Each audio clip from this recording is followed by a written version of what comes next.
O Brasil de Lula virou o paraíso da corrupção. E eu vou mostrar isso para você de 3 formas. Primeiro, eu vou mostrar como o Brasil caiu, piorou no índice de percepção de corrupção da Transparência Internacional. A gente já estava no fundo do poço e descobriu que no fundo do poço tem um alçapão. Ficamos pior ainda. Segunda coisa que eu vou te mostrar é como que o Brasil está comparativamente a outros países do mundo em relação à percepção de corrupção.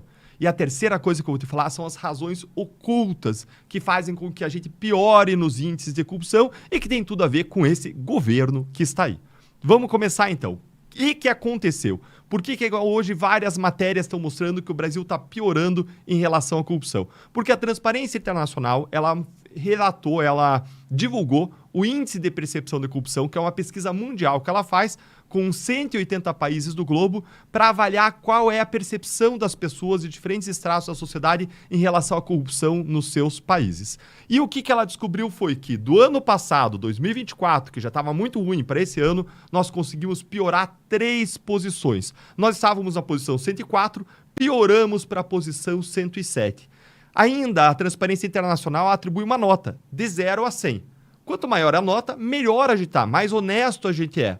E adivinha qual é a nota do Brasil? 90? Não. 80? Também não. Então talvez uma média ali, passando por pouco, 60? Não. A nossa nota hoje é 34.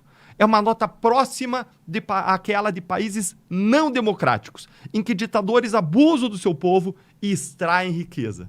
E aí, isso lembra alguma coisa? Arbítrio, ditadura, abusos, corrupção, é aquilo que a gente vê no noticiário há mais de uma década. E foi contra isso que a direita se levantou, essa direita anti-establishment, e a gente vai chegar lá. Mas o que eu quero dizer é, nós pioramos no índice, fomos da nota 104 para 107, estamos perigosamente perto aí de países não democráticos, e a Transparência Internacional, quando ela fez o relatório já do ano passado, ela colocou quem que era o responsável por isso.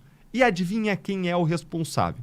Ela criticou duramente Dias Toffoli por suas decisões, derrubando casos da Lava Jato e, mais ainda, suspendendo multas bilionárias das grandes empresas corruptas. Em tempos de calamidade fiscal, em que a gente tem um crescimento da dívida pública brasileira, simplesmente o Supremo disse, olha, veja bem, esse acordo aí que vocês fizeram para devolver o dinheiro que vocês confessaram que roubaram, vamos suspender, não precisa pagar por enquanto o governo Lula, aquele mesmo que se lambuzou no passado com o dinheiro da corrupção, vai negociar aí com vocês uns descontões para essas multas de valores que vocês se comprometeram a devolver para os cofres públicos. Gente, como que a gente não vai piorar num cenário desses? Como a gente não vai ter uma nota cada vez pior num cenário desses? Se você concorda que o STF é o grande responsável pela nossa piora no combate à corrupção, deixa o seu like aí e vamos para o segundo ponto que eu quero falar com vocês, que é como que o país está em relação aos outros países ao redor do mundo. Bom, como que o Brasil está em relação à América Latina? Olha, lembra que a nossa nota é 34, a média das Américas é 42, a média global é 43 e nós 34, ou seja, não é uma comparação nossa com os países ricos, desenvolvidos, mesmo quando se compara com os países em desenvolvimento, a nota deles aqui da América do Sul é 42. E olha que você tem aí para fazer a média até a Venezuela aí no bolo. E a nossa nota é 34. Isso é uma vergonha para o Brasil. No ano passado, olha do lado de que países que... Não, vamos voltar lá para a Lava Jato, 2015. O Brasil estava bem melhor, existia uma percepção de que a gente estava lutando contra a corrupção. E no auge da Lava Jato, aí o país estava empatando com países como Bulgária, Itália, Romênia, Senegal e o Eswatini, não sei se já ouviu falar desse país, é a antiga Suazilândia. Hoje o Brasil está equiparado com países como Argélia, Malawi, Nepal, Níger, Tailândia e Turquia.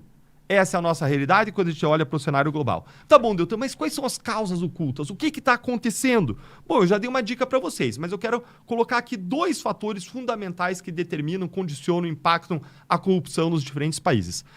A primeira condição é a impunidade.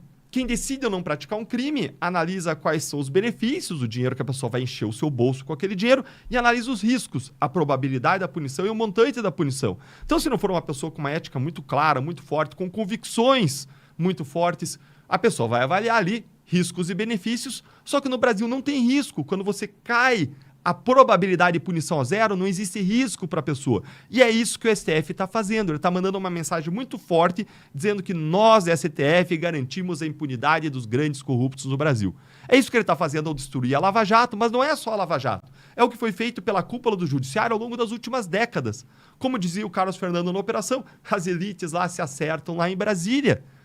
Olha, a Operação Hefesto, nada a ver com a Lava Jato. Pegou o presidente da Câmara, agora recente presidente da Câmara dos Deputados, Arthur Lira. O que Gilmar Mendes fez com essa operação?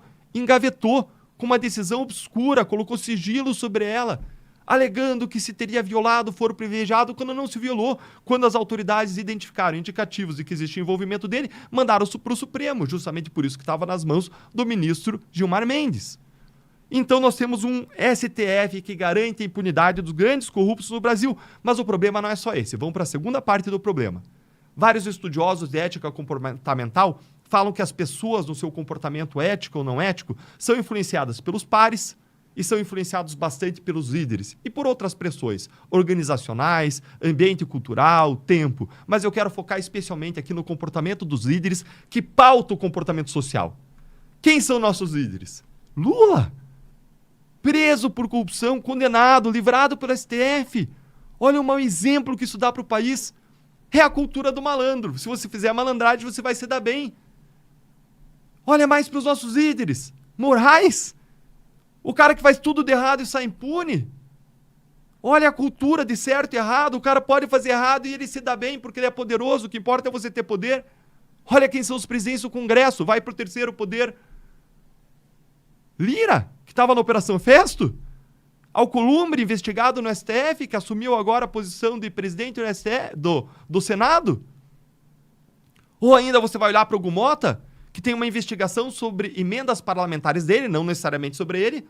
Não está claro se a investigação chegou, não chegou, tramita sob sigilo.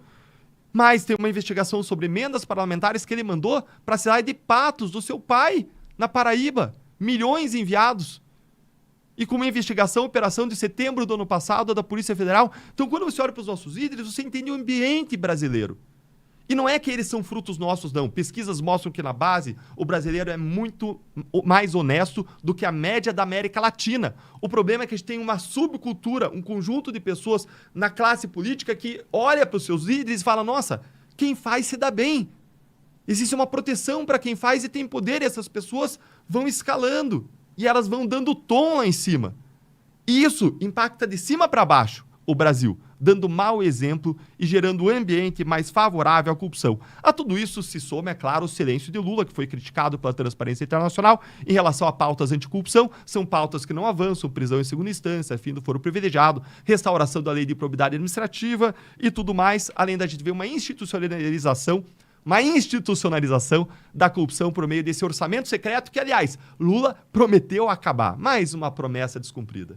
E aí, o que você acha? Conta pra gente nos comentários por que você acha que a gente tá na lama como país quando o assunto é a corrupção. Aliás, quando olhamos as pesquisas recentes que apontam as principais preocupações do brasileiro, ao lado da segurança, acima da economia está ainda a corrupção. Eu acho que a economia vai subir porque o Lula está nos colocando na beira do precipício econômico e nos empurrando para a gente cair, mas, por enquanto, ainda a corrupção e segurança estão dentre as principais preocupações dos brasileiros. E se essa é uma sua também, me conta aí por que você acha que a gente está tão mal quando o assunto é combate à corrupção no Brasil.